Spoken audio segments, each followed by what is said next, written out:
Watchmen 2019 is awesome, and it has become my new favourite superhero show.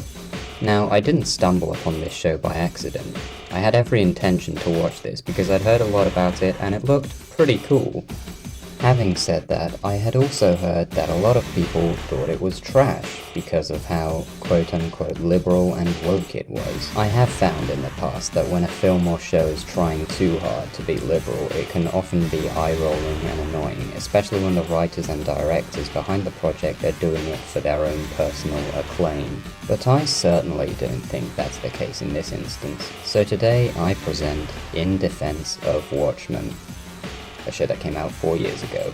I think the first thing to praise in this show is its world building, particularly with its depiction of the police department. The set design, costumes, and even individual mannerisms create a very fleshed out and immersive world. Small details like the beginning in which a police officer pulls over a suspected member of the 7th Cavalry organization and returns to his car so he can gain authorization to withdraw his gun is very interesting and a small detail that adds a lot to the environment around it. What's also interesting is, in this scene, the officer is annoyed that he's being referred to Panda in order to retrieve his gun, as Panda proceeds to ask a series of by-the-book questions in a survey before he can retrieve his gun, which ends up being too late.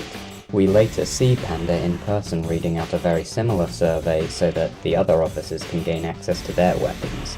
This scene also demonstrates Panda to be wholly against the use of firearms and only granting access after the officers confirm that it is a life or death situation, and the scene ends with Panda telling the chief that he's making a mistake.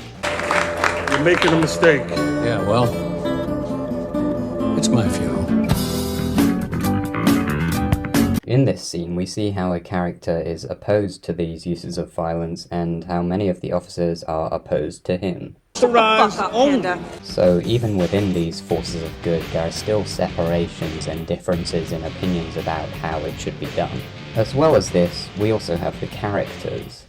Angela Abar, aka Sister Knight, is the main character, and I think she's a great example of how to write a badass female character, emphasis on character, without it seeming pandering. We see her no-nonsense, cool vigilante persona, but also interacting with her family and friends, showing how she's not only capable and smart, but also caring, compassionate, and has a lighter side.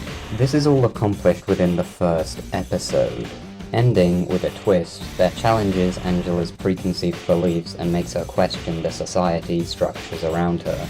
But I think overall this show accomplishes characterization so well because I could listen to a debate and be convinced by basically any argument about who the best character in this show is. All of them are flawed, but they all have certain quirks that just make them so interesting to watch. Laurie Blake is the dark, cynical sense of realism that exists in the show. Wade Tillman has a backstory that makes you really sympathize with him, and he also has, with no exaggeration, probably the coolest superhero mask ever. Lady True and Adrian Veidt are just so goddamn entertaining to watch as they're both unstable geniuses, but Lady True is more calm, collected, and manipulative, whereas Adrian Veidt is a straight-up unstable, overdramatic supervillain. Will Reeves is so goddamn cool, and every line he says is so mesmerizing, and Lube Man is Lube Man. The fuck? But even with the minor characters such as Pirate Jenny and Redskin, they all feel unique and none of them feel like clones of each other. When I was watching the first episode, I thought to myself, wow, this music is great, it reminds me so much of the Social Network soundtrack. and then I found out it was by Trent Reznor and Atticus Ross. I'm a simple man, just give me some banging tunes by R&R and I'll be satisfied. And honestly, what I love probably the most about this show is that it's unlike any other superhero show I've seen. In an age where the superhero formula has already become extremely played out, this at least felt very fresh and kept me on my toes, despite being a sequel to a famous graphic novel.